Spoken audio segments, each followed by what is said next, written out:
Hello, so back at the allotment again today. Not really too much to show you, to be honest. There are a few things that have changed. I'm not going to say what, but I'll show you a few things. The new bed that I planted is doing really well. So if you haven't noticed now, you will notice at the end of the video.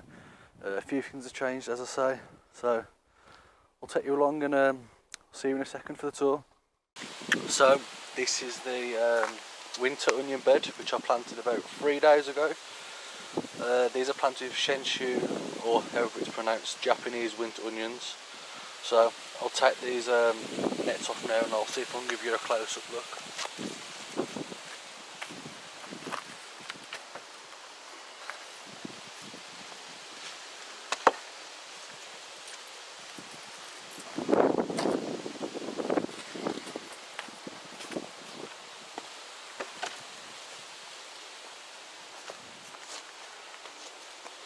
So nettings off, take the camera up and I'll give you a bit of a close-up. I ordered a set of 50 of these onion bulbs.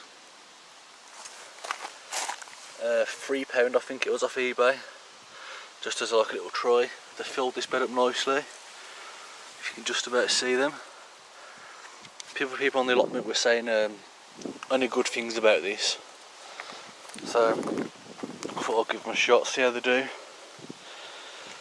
So back on the tripod now. Don't know if you can see, but this bed has done excellent since I planted it probably about a month ago, when I erected this and put the sheeting down and started the seeds in little newspaper pots. On the first bit here we have just standard onions, which I'm going to try and have wins and see how those do. Over the back there we have the kohlrabi. See if I can show you the bulbs just forming now. Not really that much, but the kohlrabi just starting there. We have the lettuce down here. This is a Great Lakes 18 lettuce with beetroot over the back, if you can see that slightly.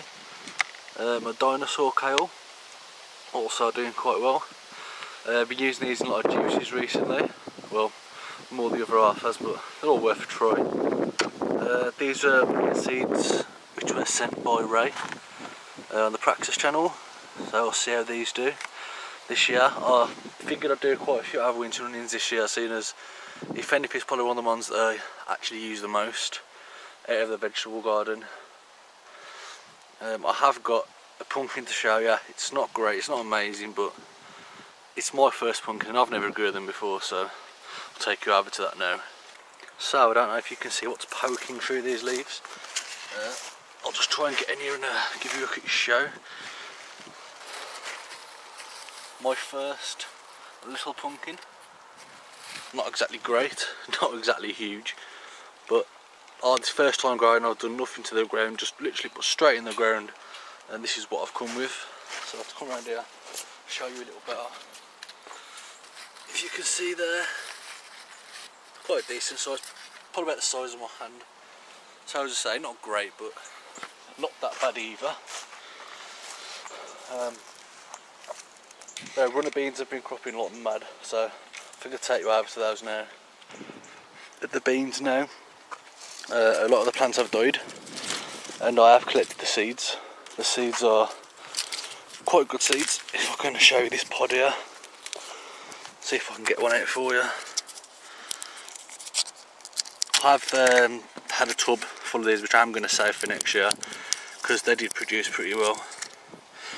If you can see there, these are Lady D runner beans. Seeds are perfect, like pattern, whatever you'd call that, on the seeds, so I'll be saving these for next year.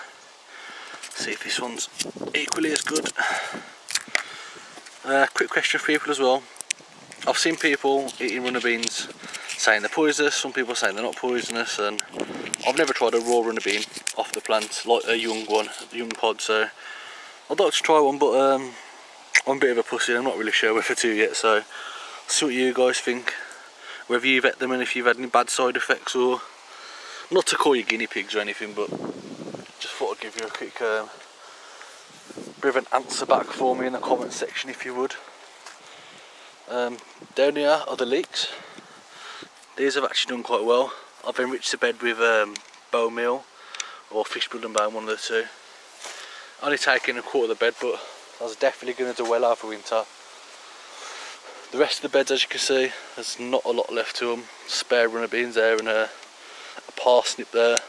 Probably one parsnip which I've left in for next year. I've been cropping these tomatoes quite a lot.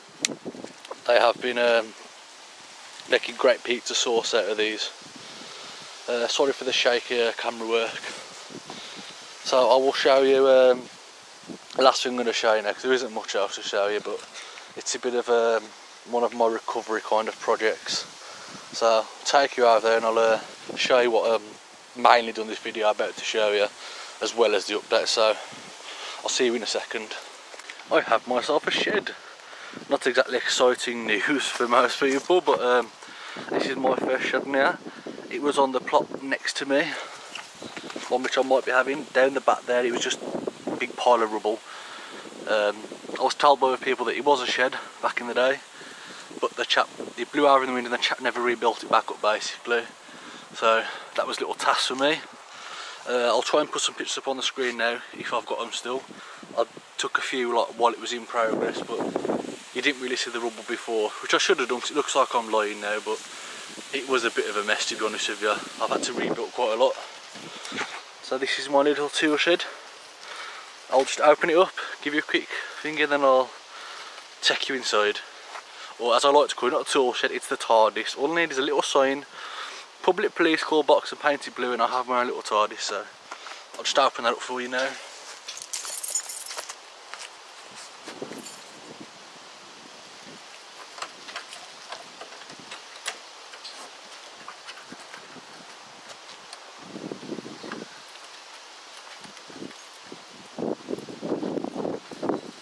So, let's take you inside, give you a little show of what I did. Take you off the tripod. So as you can see, not really a lot of room, to be honest with you. Just perfect enough just to put my tools in. If you can see on this side, there's new wood down the back, down the bottom. These were here before, but they've all been screwed back in and re-put back up. Half of this did have panels at the bottom. The other half I took apart an old fence panel, and I just tacked new fence panels on here. As you can see, some are quite thick, and then you've got the ones that are quite thin, which are fence panels. I've just given them all a coat in green timber there, and a bit of new felt on the roof, reusing the old tacks that were on there. I'm guessing the guy that had this shed actually built it himself. I don't think he actually bought the shed, because when you put it together, it's not great put together. Then again, I'm not really much of a DIY person, as I like to think. Built a base out of pallet wood, lined with a bag. The main ones, this front door and the back panel were all complete. It was just the two side panels needed like a complete rebuild basically. And I have my tools up there. Tools down here, little bag of tissues and all that kind of stuff. And there you go, yeah, it was bone meal, not fish blood and bone meal that I used. So that's a shed. Greenhouse, I am surprised it's actually still up. So can't really say as much else to show you, to be honest. All I can say is this probably might be one of my last allotment videos for a long time. So I thank anyone that's watched and anyone that's subscribed and that's stuck about for my boring ass videos. So thank you for watching, and until the next video, take care.